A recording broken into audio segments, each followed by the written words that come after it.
ওকে, আমরা এখন হচ্ছে ক্রিকেট মাঠ নিয়ে আলোচনা করব। ক্রিকেট মাঠ নিয়ে আলোচনার পূর্বে আমাদের যে বিষয়গুলো জানতে হবে ক্রিকেট ফিল্ড আঁকানোর জন্য, সেটা হচ্ছে কি পিস। আসলে ক্রিকেট নিয়ে যে কোশ্চেনটা আসে আগে সেটা জেনে নিই।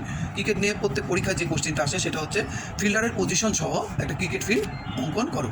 তাহলে এখানে প্রশ্নটা আসে হচ্ছে এরকম প্রশ্ন ফিল্ডারের ফিল্ডিং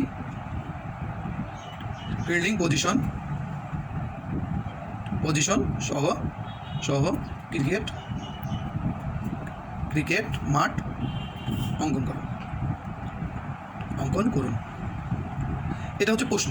এখন এটার জন্য আমাদের যে বিষয়গুলো জানা লাগবে সেটা হচ্ছে প্রথমে আমরা জানবো হচ্ছে ক্রিকেট পিচ সম্পর্কে। ক্রিকেট পিচের দুইটা দিক, একটা হচ্ছে ক্রিকেট পিচের দৈর্ঘ্য কত 11 গজ আর প্রস্থ হচ্ছে দৈর্ঘ্য হচ্ছে কত 22 গজ আর হচ্ছে প্রস্থ হচ্ছে 10 ফিট।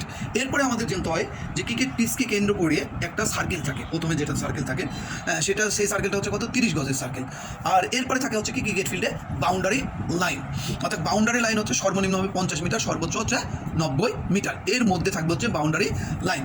আর আমাদের জানতে হবে এই প্রশ্ন ওয়াইজ কি ফিল্ডিংয়ের পজিশন। তাহলে ঠিক আছে, আমরা চলুন এখন আমরা আমাদের মূল কাজে চলে যাই, ক্রিকেট ফিল্ড অঙ্কনে। তো ক্রিকেট ফিল্ড অঙ্কন করার জন্য আমাকে প্রথমে যে করতে হবে এই খাতার এই পেজটার সেন্ট্রাল পয়েন্ট আমরা বের করে নেব। ওকে, এখন এই খাতার সেন্ট্রাল পয়েন্ট আমরা কীভাবে বের করব সেটা একটু খেয়াল করি আমরা সবাই। এই খাতাটা আমরা প্রথমে ভাঁজ করে নিলাম, ভাঁজ করে নিয়ে পুরো খাতাটা একটু মেপে নিই। তাহলে পুরো খাতাটা হচ্ছে কত 26 সেন্টিমিটার। তাহলে 26-এর সেন্ট্রাল পয়েন্ট কত হবে 13। এই সেন্ট্রাল পয়েন্টে আমরা একটা চিহ্ন দিয়ে দিলাম। ওকে, দেওয়ার পর এখন আমরা যেটা করব, আমাদের এই যে ইঞ্চির সাইড দিয়ে ক্রিকেট ফিল্ডটার পিচটা আমরা অঙ্কন করব। ইঞ্চির সাইডের এই যে ছোট ছোট যে দাগ দেখতে পাচ্ছেন ইঞ্চির সাইডের, এখানে আমরা ধরি স্কেলের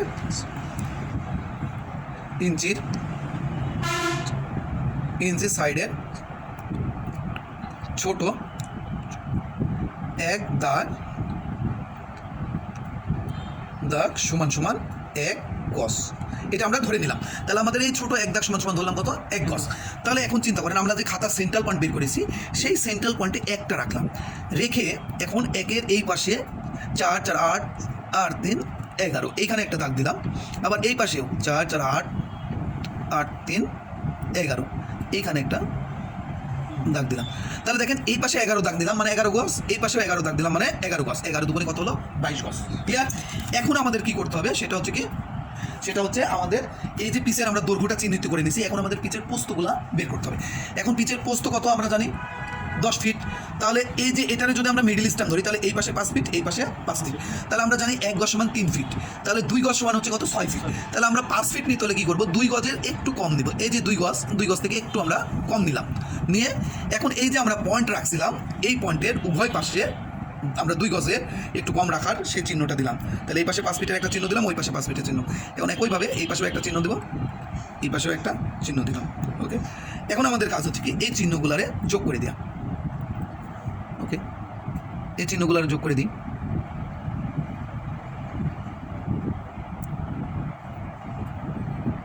ওকে, যোগ করে দিলাম।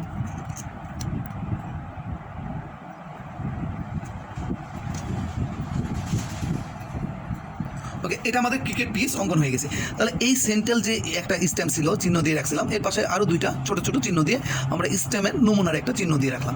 এখন যেটা করব এই স্ট্যাম্প থেকে এটাকে বলা হচ্ছে কি বলার ক্রিজ বা পপিং ক্রিজ। এর সামনে আরেকটা থাকে সেটা হলো রিটার্ন ক্রিজ, ব্যাটম্যানদের দাঁড়ানোর জায়গা।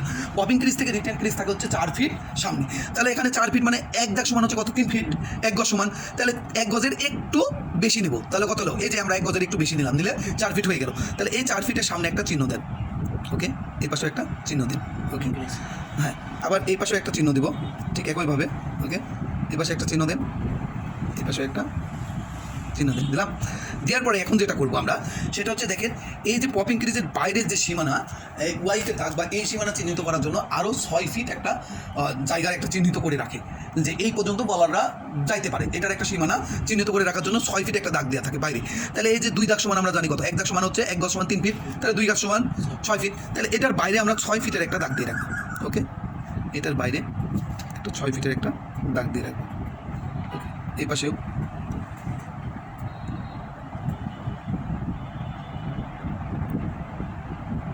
এখন আমাদের যেটা করণীয় সেটা হচ্ছে এই দাগগুলা সব যোগ করে দেব। ক্লিয়ার? এই দাগগুলা সব আমরা এখন যোগ করে দেব। তাহলে এগুলো যোগ করে দিই সুন্দর করে, এখন এগুলো যোগ করে দিই। তাহলে ওকে, এই পর্যন্ত তাহলে পপিং ক্রিজের দুই পাশে তাহলে আমরা আরও 6 ফিট করে বর্ধিত করলাম।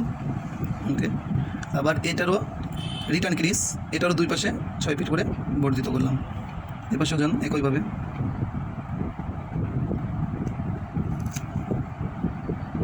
ওকে, এখন এখান থেকে আবার এই দুই সাইডে এদিকে এটা নির্দিষ্ট কোনো সীমানা নাই, একদম বাউন্ডারি লাইন পর্যন্ত এটা লাইন গেলেও কোনো অসুবিধা নাই। এই দুই পাশেও আমরা একটু পিচের হালকা করে চিহ্ন করে রাখলাম। ওকে ওকে ওকে, চিহ্ন দিয়ে রাখলাম। এই হচ্ছে আমাদের পিচ আঁকানো হয়ে গেছে। এখন আমরা যেটা করবো, এরপরে যে জিনিসটা আমাদের আঁকাইতে হবে সেটা বলছিলাম কি, এরপরে যে অংশটা আমাদের জানতে হবে বা আঁকাইতে হবে সেটা হলো 30 গজের সার্কেল। আমরা পিচটা অলরেডি আঁকাই ফেলছি, দৈর্ঘ্য 22 গজ, প্রস্থ হচ্ছে 10 ফিট। ওকে, এবার আমরা হচ্ছে 30 গজের সার্কেল আঁকবো। এখন 30 গজের সার্কেল আমরা কীভাবে আঁকবো, আমাদের এই স্কেলের 1 দাগ সমান ধরে নিয়েছিলাম কত, 1 গজ। তাহলে এই স্কেলে 30 দাগ দেবো, তাহলে 30 গজ। তাহলে দেখেন এখান থেকে 0 থেকে 1 পর্যন্ত দাগ আছে কয়টা, 16টা। তাহলে আমরা হচ্ছে 2 পর্যন্ত গেলে কয় দাগ হচ্ছে, 32 দাগ। তাহলে এখান থেকে 2 এর জায়গা থেকে আমরা 2 বাদ দেবো। তাহলে এখান থেকে 2 বাদ দিলাম। ওকে, 2 বাদ দিলাম, তাহলে কত হচ্ছে, 30 গজ হয়েছে। এখন এই 30 গজ নিয়ে আমরা যে সেন্ট্রাল স্ট্যাম্প, অর্থাৎ দুই পাশের উইকেটের যে মিডিল স্ট্যাম্প, এখান থেকে একটা করে হাফ সার্কেল আঁকবো।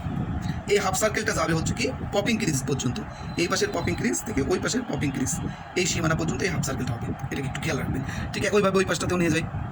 ওকে, নিলাম, নিয়ে এই পাশের পপিং ক্রিজ থেকে ওই পাশের পপিং ক্রিজ পর্যন্ত নিয়ে যাবো। ওকে, এখন বাকি জায়গাটাও এই যে 22 গজ যে জায়গাটা থাকতেছে বাকি, তাহলে পপিং ক্রিজ, দুই পপিং ক্রিজের মাঝখানে জায়গা কত, 22 গজ। এই 22 গজ জায়গাটা আমরা স্ট্রেট স্কেল দিয়ে যোগ করে দিলাম। এই হচ্ছে আমাদের 30 গজের সার্কেল হয়ে গেল। এরপরে আমাদের যেটা করণীয় সেটা হচ্ছে এই 30 গজের সার্কেলের পরে আমাদের যেটা করতে হবে সেটা হচ্ছে কি, আমরা একটু আরেকবার খেয়াল করি। আরেকটা হচ্ছে আমার বাউন্ডারি লাইন আঁকাইতে হবে। বাউন্ডারি লাইন কত থাকবে, 50 থেকে 90 মিটারের মধ্যে।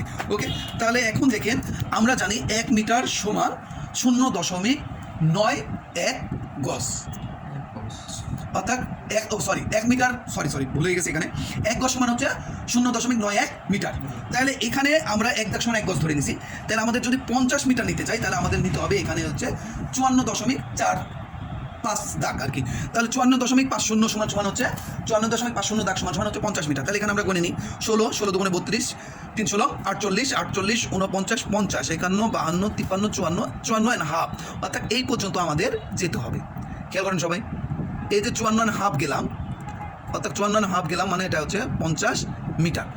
এখন এটা যদি আমরা এখন যেটা করবে, যেহেতু আমাদের মাপটা আমরা রাউন্ড শেপ করবো, তাহলে ওই যে পিচের যে সেন্টার পয়েন্ট রাখছিলাম সেখান থেকে এখন আমরা হচ্ছে এই যে 50 মিটারের একটা বাউন্ডারি লাইন দিয়ে দেবো। ঠিক আছে, ওকে, এটা একটা কী করলাম, আমরা 50 মিটারের বাউন্ডারি লাইনটা দিয়ে দিলাম।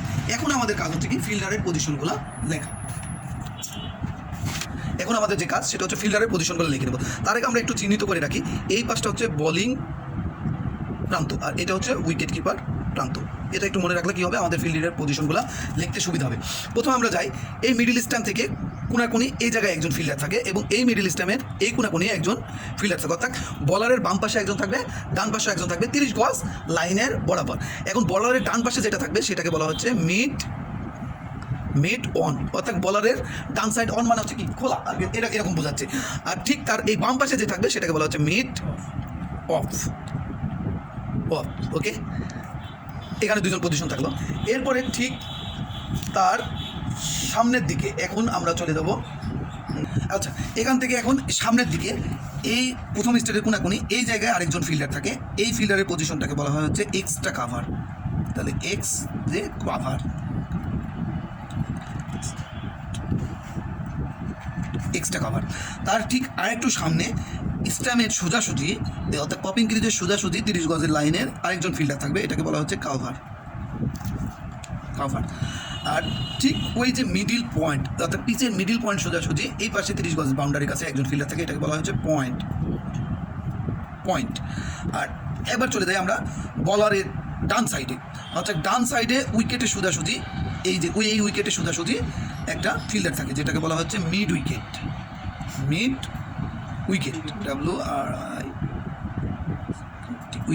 উইকেট। ওকে, তার ঠিক সামনে এখন আমরা যেটা করব, এই বাকি ফিল্ডারগুলো আমরা উইকেট কিপারের এই পাশ থেকে বিচার করে লিখব।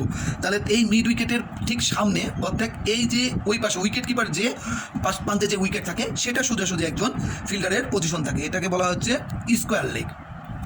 তাহলে এটা দ্বারা আমরা বোঝাচ্ছি স্কোয়ার লেগ, স্কোয়ার লেগ। ঠিক আছে, তার সামনে আরেকজন ফিল্ডার থাকে 30 গজের ভিতরে, সেটা হচ্ছে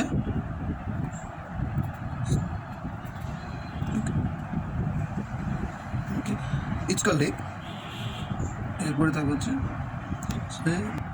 এরপরে এইখানে উইকেটের সোজাসুজি এখানে 30 গজের বাউন্ডারিতে আরেকজন ফিল্ডার থাকে, সেটাকে বলা হচ্ছে লেগ গালি। এটা হচ্ছে উইকেট কিপারের বাম সাইডে। আর ঠিক তার ডান সাইডে এই পাশে থাকবে হচ্ছে একজন ফিল্ডার থাকবে, এটাকে বলা হচ্ছে গালি। গালি, ওকে। এরপরে দেখো এই পাশে 3 জন বা 4 জন থাকে, এই ফিল্ডারের পজিশনকে বলা হয়েছে স্লিপ। স্লিপ, ওকে। আর এই পাশে উইকেট কিপারের বাম পাশে এখানে একজন আবার ফিল্ডার থাকে, এটাকে বলা হচ্ছে লেগ স্লিপ। অর্থাৎ বাম পাশে এই জন্য হচ্ছে লেগ, ওকে, লেগ স্লিপ।